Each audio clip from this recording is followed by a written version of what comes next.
Alright, you guys, now I'm here to review WWE Vengeance 2002 from the newly now formed WWE, but it was still TV14 at the time, so that was still good.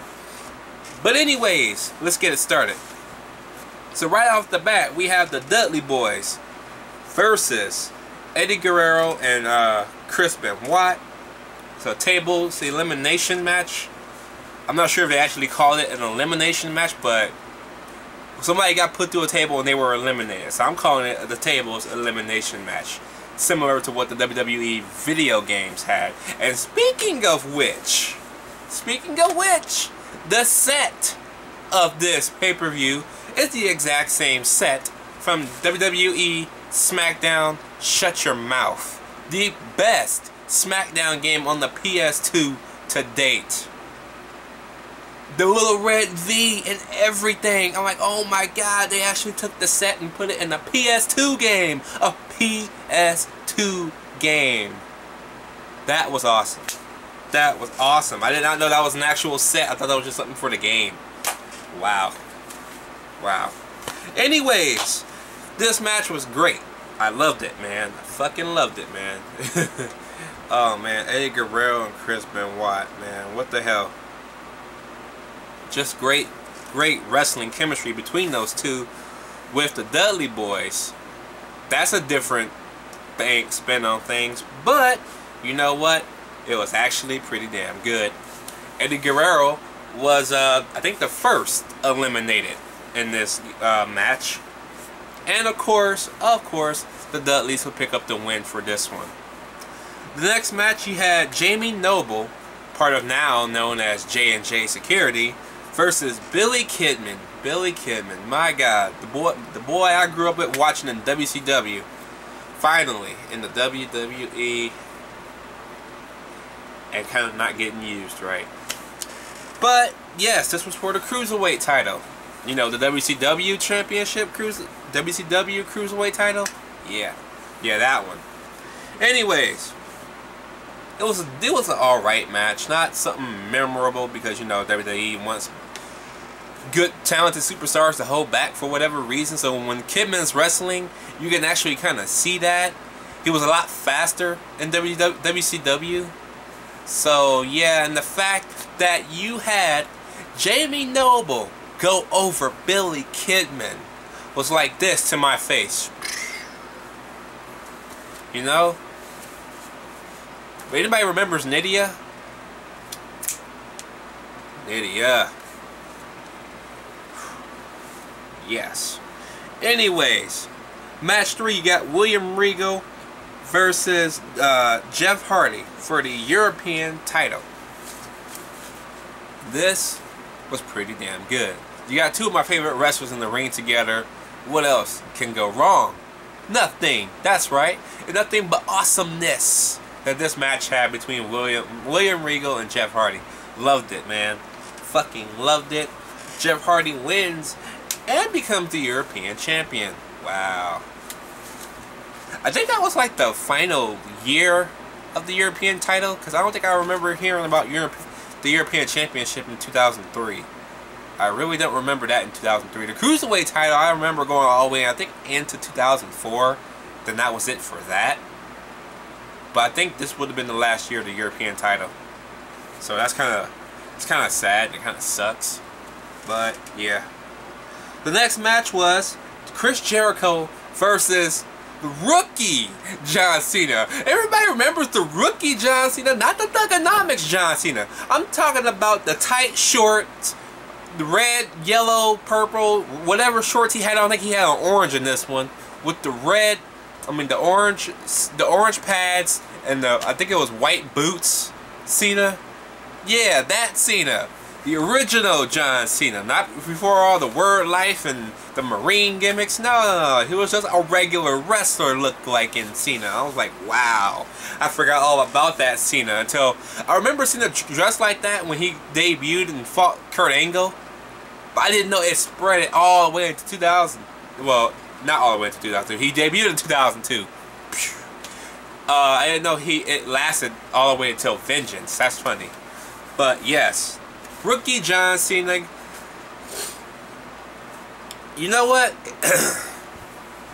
He actually was a little bit better in this match than he is today. You know, he actually did drop kicks. He does drop kicks now, but after a while he stopped doing drop kicks. Up until I think a year ago, he did a drop kick. I don't remember seeing John Cena doing drop kicks ever since last year. Only in the early days. But yeah, that was pretty cool. And Cena gets his first win over Jericho here. So yes, the rookie is getting ready to get his little foot in the door, basically. And speaking of rookie, remember this year? Remember that year? Remember old young tights wearing Brock Lesnar? Yes, even Paul Heyman was still associated with them back then. I did not know that. So that was even more cool. Paul Heyman still did all the fucking talking. So it's nice to know shit doesn't change. But yes, Brock Lesnar was very small back then. Oh my god, I'm like, man, this man put on so much muscle now. Back then, he just looked like a regular wrestler almost. But he fights RVD for the Intercontinental title. This match was pretty damn good. I loved it, man.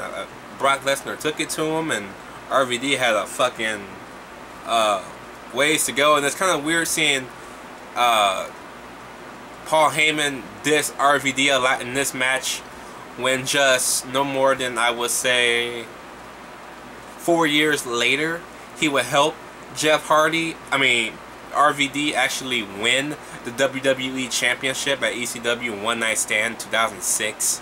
So that was kind of funny. But yes, the match ends in a disqualification, unfortunately, which of course hurts the grade of the pay-per-view. But that's how it is. Next up, we got Big Show. Big Show! I gotta get that name right. Versus five-time WCW champion Booker T. Yep. Booker T is now a part of the roster. It's awesome. I'm pretty sure he was part of the roster before Vengeance, but I really don't remember all the pay-per-views back then because I haven't really seen any of these pay-per-views. So watching these pay-per-views now is my first time seeing these pay-per-views. So yes, I don't know a lot from the pay-per-view past, but I will now that I got the network still. So hell yeah. This match was pretty solid. I mean, Booker T is awesome. I love Booker T. He's one of my favorite wrestlers. And he's the only wrestler I know who actually had a real hard time. They tried to pass that gimmick off on R-Truth. I'm like, are you serious? For one thing, R-Truth didn't have that type of life the last time I recognized. But when he went to TNA, that's when he went to TNA for a while. He went there as K-Quick. Wait, I think he was K-Quick in WWE as well. That was his original name, K-Quick. And then he went to TNA. Then when they decided to make him re-debut for whatever reason, instead of just saying he's going to return as his original name, they give him this R-Truth gimmick thing. It's weird. But anyway, how did we get to R-Truth from Booker T? I don't know. But yes, Booker T gets the win on that one. We got a little segment in the middle of the show with Stephanie McMahon and Triple H and Eric Bischoff talking about which show is Triple H going to choose to be on. This was during that whole draft thing they had going on, which was a big part of WWE SmackDown Shut Your Mouth as well. So yeah. But Triple H chooses SmackDown temporarily, and then Shawn Michaels comes out and like, well, whoa, why don't we put DX back together again and shit like that. He doesn't say it, but he's looming to it, and everybody in the crowd's looming to it, so you all know what he's talking about. So Triple H then decides to go to Raw. So yeah. Next up we have Lance Storm Lance Storm and Christian, the Un-Americans or Anti-Americans. They went to two gimmicks that time. Un-Americans and Anti-Americans. I never heard of the anti ones. I remember the Un-Americans though. because the Un-Americans is in the SmackDown game too. So versus Edge and Hollywood Hulk Hogan. That's kind of weird. He's still going with the Hollywood gimmick, even though he's not NWO anymore.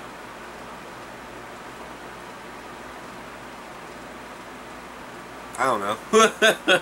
Anyways, this is for the tag team championships because at that time, Edge and Hogan were the tag team champs.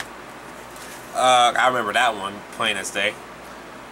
This match was pretty damn good because Lance Storm can wrestle.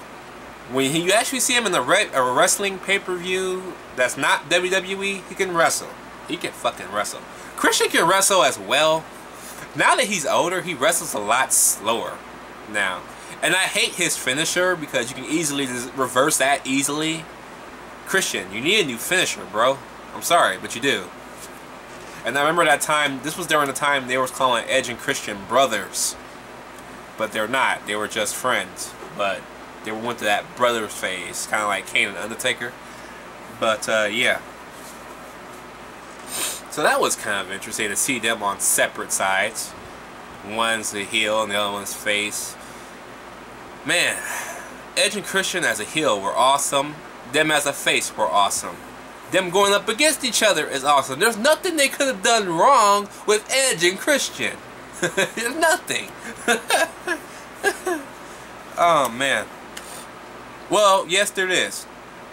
Yes there is. Edge getting injured and having to leave, and then having Christian comes win the world title and then loses it 5 days later, which is really the night after he won it in reality, because SmackDown shot on a Tuesday. So that's bullshit. So I take that back. They did do something stupid. Very fucking stupid. But yes, Lance Storm and Christian wins this match and becomes the new tag team champions.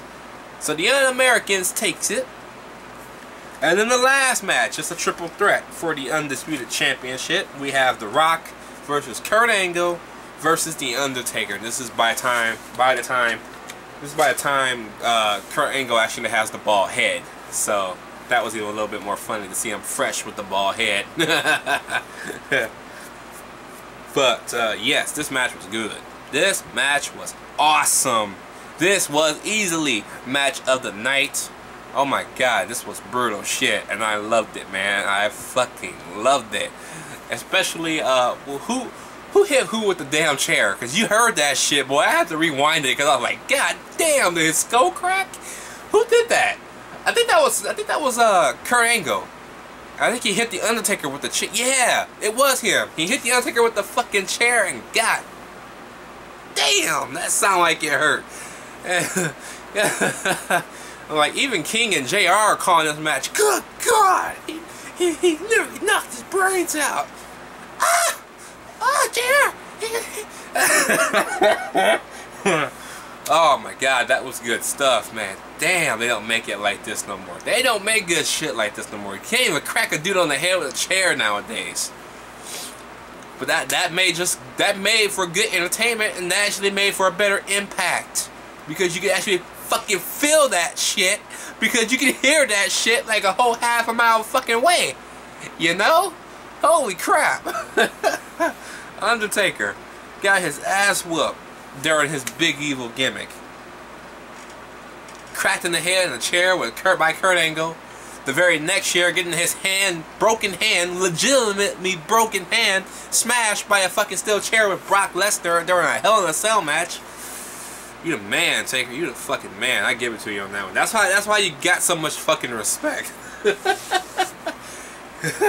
Taker don't give a fuck. So, yes.